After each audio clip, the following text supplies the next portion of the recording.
Chad Powers or sad hours? Let's talk about it.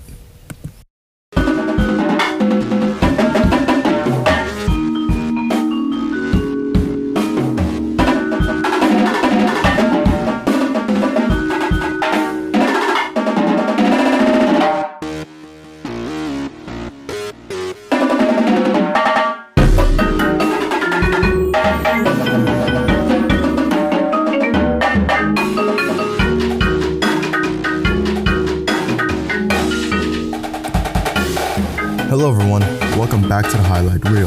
I'm your host, Brylle Deseo, and this podcast is brought to you by the Riverside City College Viewpoints.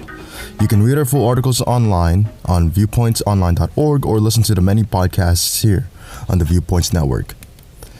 So we had quite a great start, especially with last week's episode. I've gotten a copious amount of feedback, and I need you guys to keep it coming. The feedback will not only help the podcast so I can produce better quality episodes, but it will also give me a better understanding of the podcasting world. With that being said, let's get started with our weekly recap. With the start of the basketball season just a few weeks away, the RCC men's basketball team had their first scrimmage game. And the RCC football team came back from a bye week and won against Chaffey College at Rancho Cucamonga. So, because I'm kind of in a time crunch here, and if you guys can't tell, the setup sounds a bit weirder than usual, well, that's because I am at home. So I don't have a really good setup, and it's going to be rough for this week's episode, but we'll get on with it. So with the recap, on October 9th, the Tigers and the Chaffey College Panthers were both clawing each other, but the Tigers proved that their claws were stronger. The Tigers did have a small setback with scoring nothing in the third, and the Panthers scoring 13 points, but no matter what the setback was, they didn't back down. The Tigers gave the Panthers a taste of their own medicine and did the exact same thing to them. But this time, they did it at a higher level. The Tigers scored 21 points and they left the Panthers in the dust in the fourth. This game was crucial. This game is where we finally see improvement from the defense. They made a lot of crucial stops in the fourth, and with those crucial stops,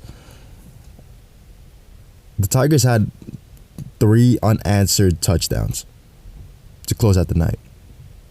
This is huge for the defense because they've had games where the opposing team gets 30 points due to the lack of defense.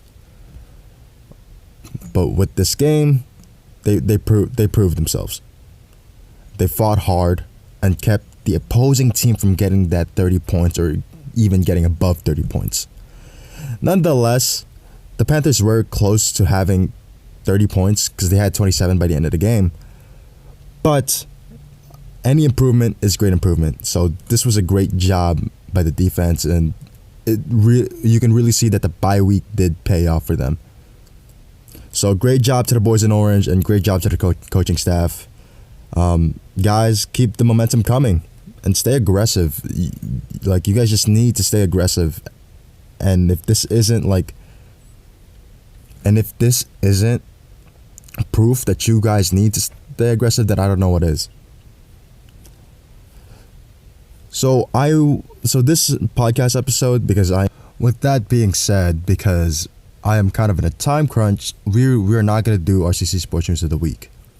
Well, we'll do a quick brief of it, but recently, the aquatic center for RCC will be closed down and all the water polo games will be played somewhere else. That's the quickest thing I can give to you guys just because I am in a time crunch. So we're going to segue ourselves into the roster check central of this episode. And for this episode, we are rating sports reporter Lennon Alvarez's team. Lennon's team consists of Jalen Hurts, Devon Achane, Javonte Williams, Keenan Allen, Jalen Waddle, Justin Jefferson, Derwin James Jr., Lions defensive team, and Tyler Loop. So what I can say from this team is this team is strong. The team has a strong quarterback and receiving core. And I'm not saying that because I like Jalen Hurts, and he's on my team as well. But you have positional flexibility, and explosive scoring potential. The only glaring weakness is your running back depth and durability. If Achane or Williams get injured, then the team balance might teeter off a bit. So here's my suggestion for you. To make this team better, you need to get a steady running back 2 or flex option.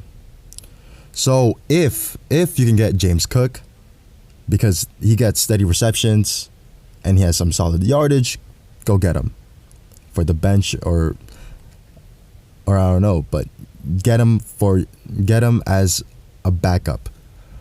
You could also get Rachaad White. He is consistently used by the Buccaneers, and Khalil Herbert. When he's healthy, he's a sneaky guy. He's a sneaky midseason upside. With like I said, you just need to be careful with Achane, especially with past knee and shoulder problems. So you just need to add a sturdy running back 2 just in case. But without my suggestions, this team is still really, really good. With that, I say your team gets an A-. Yeah, I see your team getting up to the finals. Your team is really good and your team is solid. It's just the running back depth that's kind of like scaring it off. But even then, your running backs are good. You have good running backs. It's just injury problems and injury scares. That's kind of scary.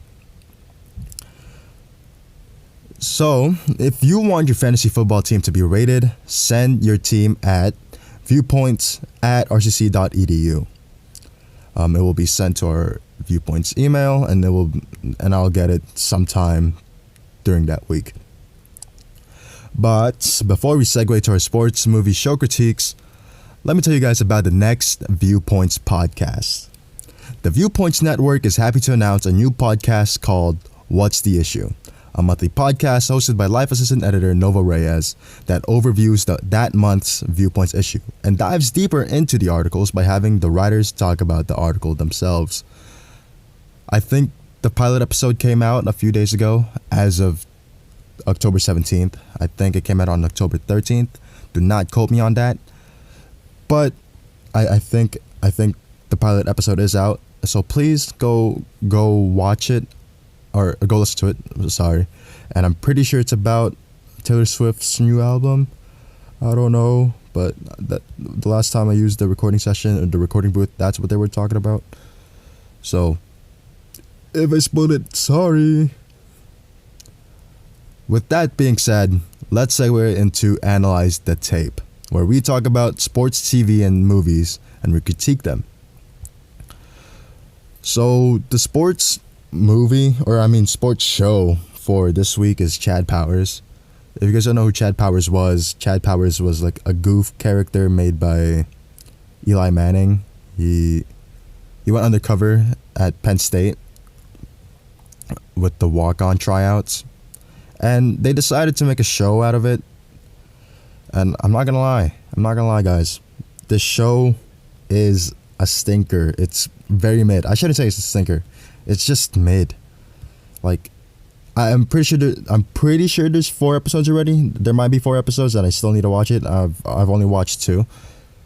But as of right now, as of recording this, I don't like it. It's not funny, and it's deemed to be a comedy. But they did tweak it rather than just making it Eli Manning. So the story was this Oregon State quarterback, Russ Holiday, he was on the Rose Bowl. He was in the Rose Bowl, but after an unfortunate play, I'm pretty sure he was running. He was doing a running play to get that touchdown. He fumbles the ball at the the 1 yard line. He was close to the end zone. If you guys can't tell, my football knowledge is booming. But after an unfortunate play at the Rose Bowl, Holiday was pissed, dude. He was pissed with this mistake, and he got super mad. He punched this kid's this kid's dad, and the kid had cancer, by the way, and he punched him and the kid fell, and that painted his entire career, and this mistake ended his tenure with Oregon and ultimately ended any chances he had with the NFL and the XFL. Let me get on to the XFL part. The dude was going to a party, and apparently the kid I just said, the kid with cancer, died during that party, or during the events of that party. He dies, and he loses, and Russ Holiday loses everything, dude. He loses his chance at the XFL because he was bragging about it. He said, "Oh, I'm going to the XFL finally. Like, I'm gonna go. It's not the NFL, but it's still something." Let me tell you, I didn't like this party sequence. This is the reason why it made it so mediocre.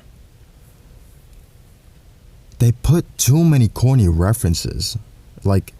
After everything that happened in like the beginning sequence with him fumbling the ball, they wanted to connect with the audience really, really bad by making Holiday into a crypto bro after his career. And at the party, they used Hawk to a girl. And I didn't like that. They tried to make it more appealing, and in the end, it wasn't funny.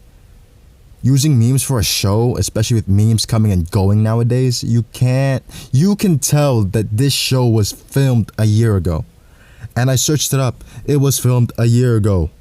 Where being a crypto bro and Hawk Tua was funny.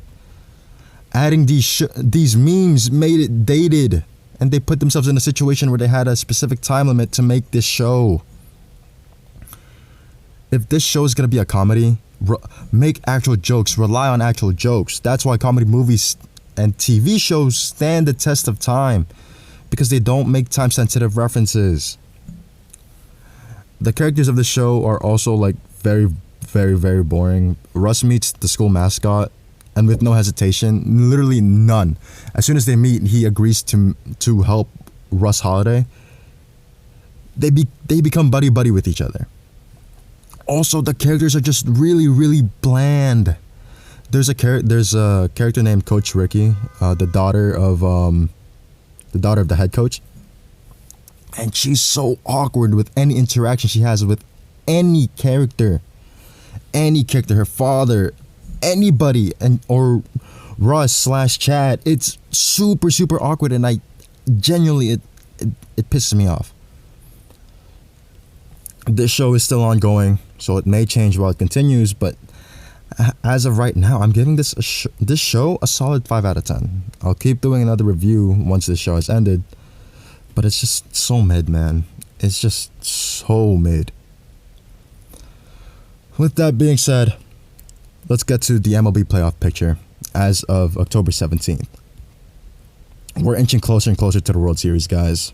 The Dodgers are 3-0 in the NLCS, and the Blue Jays have tied it up in the ALCS. We're gonna dive deep a bit to. We're gonna go to the NL part real quick. The Dodgers are on a tear, dude. Their pitchers, Snell for game 1, Yamamoto for game 2, and he went all 9. He went the 9. He went all. He went 9 yards, dude. He went the full game. 9 innings on a postseason game. I don't think that's been done since 2004. That's crazy. And yesterday was Glasnow. He had 8 strikeouts, I think. Dude, they're on a tear. It's generally crazy how good the Dodgers are. And it's scary because the other team, like if this is the playoff picture every season, the Dodgers are just gonna keep on winning, and this is what people were scared of. That's why people want the salary cap. Even some Dodgers fans want the salary cap because it's getting unfair. It's getting super unfair. Unfortunately, Jackson Trio did get injured last night, so that sets back the Brewers even further. So maybe the game is over as of 10-17. Maybe they sweep the Brewers. It just sucks because the Dodgers are that good. They have 4 aces. Their starting ace today, it's Ohtani. It's dangerous. This team is dangerous. And then let's go over to the ALCS, where the Mariners started off super, super hot. They were on a tear. It seemed like they were gonna be the same. They were gonna do the same thing as the Dodgers. But as soon as they get onto home field, they did not have any of that home field advantage. The Blue Jays are tearing them up with 2 blowout games. It's bad. But other than that, there's a lot of problems going on with the Mariners. I'm not gonna lie, I want the Mariners to win. I don't want the Blue Jays to win. I want it to be a West Coast World Series, right? Like Mariners and Dodgers. That's what I want. I don't want a Blue Jays or Brewers or Blue Jays or Dodgers. That is what I want. But the problem is the teams. The ALCS teams are just, maybe it's because it's actually an even matchup, the 1 seed and the 2 seed. Maybe it's because of that. But it's dangerous. And like you can finally see that the Blue Jays aren't playing around as well.